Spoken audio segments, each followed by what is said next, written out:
خیلی خوش اومدید به آشپزخونه 1001 شهر. من امروز تصمیم گرفتم براتون یک غذای ویژیتریان یا گیاهی درست کنم. دوست داشتم اینو شیر کنم باهاتون و بهتون یاد بدم. با بادمجون درست میشه و سویا و خیلی خوشمزه است. این غذا بادمجون تنوری اسمشه. در ضمن این غذا با گوشت هم خیلی خوشمزه میشه. مواد لازمی که برای پختن این غذا لازم داریم، من 3 تا بادمجون گرفتم، یه فلفل دلمه‌ای، 5 تا دونه گوجه فرنگی، تخم گیشنیز، زیره، پودر زیره، زردچوبه، فلفل سیاه، فلفل قرمز، مقداری نمک، چند حبه سیر، 1 دونه پیاز و 250 گرم هم برای 3 تا دونه بادمجون سویا گرفتم. خب اول بادمجونامون رو ما پوست میکنیم. این سر بادمجونا رو یه خورده کوچیکش میکنیم و بادمجون رو به صورت نواری پوست میکنیم. ببینید. بعد بادمجون شروع میکنیم به صورتی این رو پاره میکنیم که بادمجون از اون طرف پاره نشه.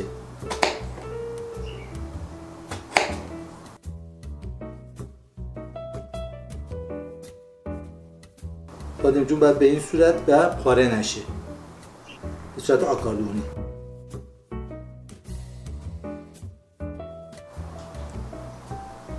ببینید به همین صورت 3 تا بادمجون ما آماده شد. من حالا باید یک سوسی درست کنم برای داخل بادمجون و در این حال سویا رو بهش مواد افزودنیش رو بزنم.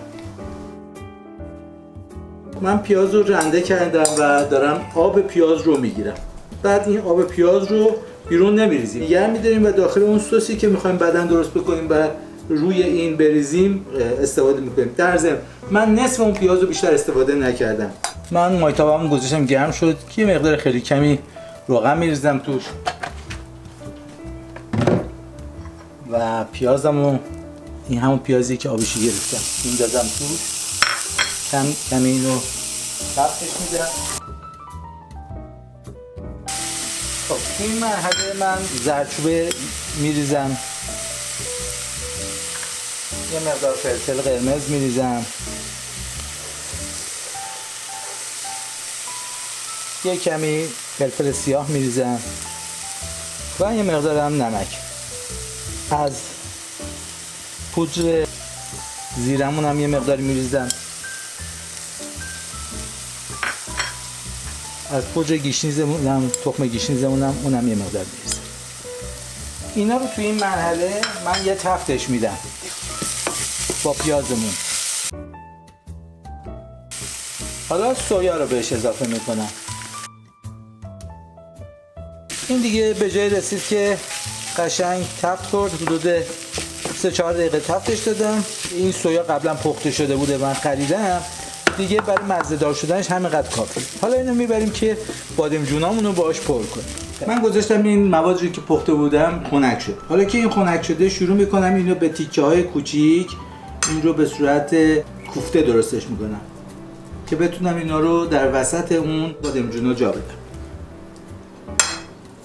از قبل یه دونه ظرف گذاشتم اینجایی که بخوام بذارمش توی فر. یکی این بادمجونا میذارم توی این ظرف به این صورت. بعد هر لای بادمجون رو که باز میکنم 1 دونه از اینا توش جا میدم.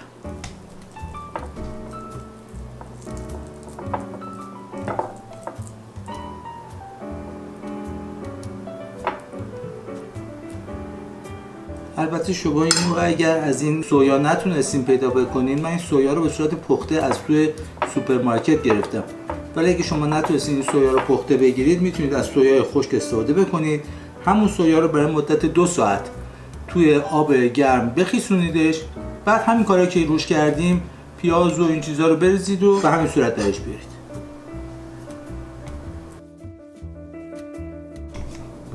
ما بادمجونامون رو پر کردیم. حالا شروع میکنیم برای تزیین دورش.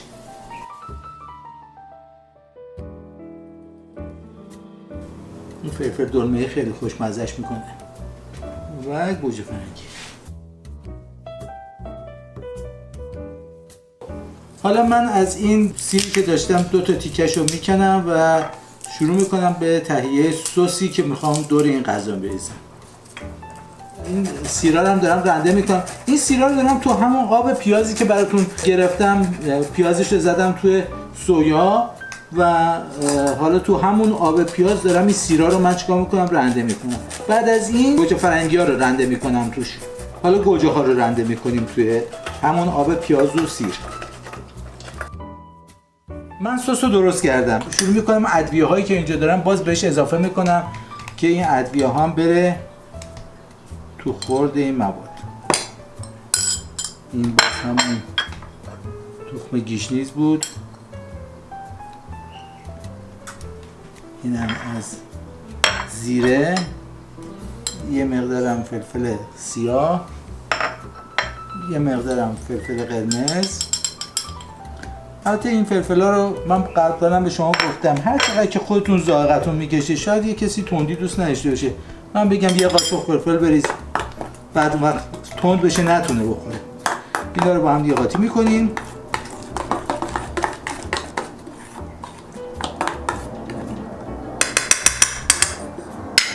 و در آخر سر این رو به غذامون اضافه میکنیم. برای مدت 30 دقیقه توی فرن میذارم با درجه حرارت 180 درجه سانتیگراد یا 350 درجه فارنهایت. خب دوستان عزیزم، بادمجون کباب تنوری ما آماده شد. امیدوارم که بپزید و میل کنید و برای من بنویسید که مزهش چطوری شده. این یه غذای بسیار خوشمزه گیاهیه برای آدمایی که ویگن هستن و میخوان از غذای گیاهی استفاده بکنن. شما رو به خدا میسپارم تا برنامه آینده. خداحافظ.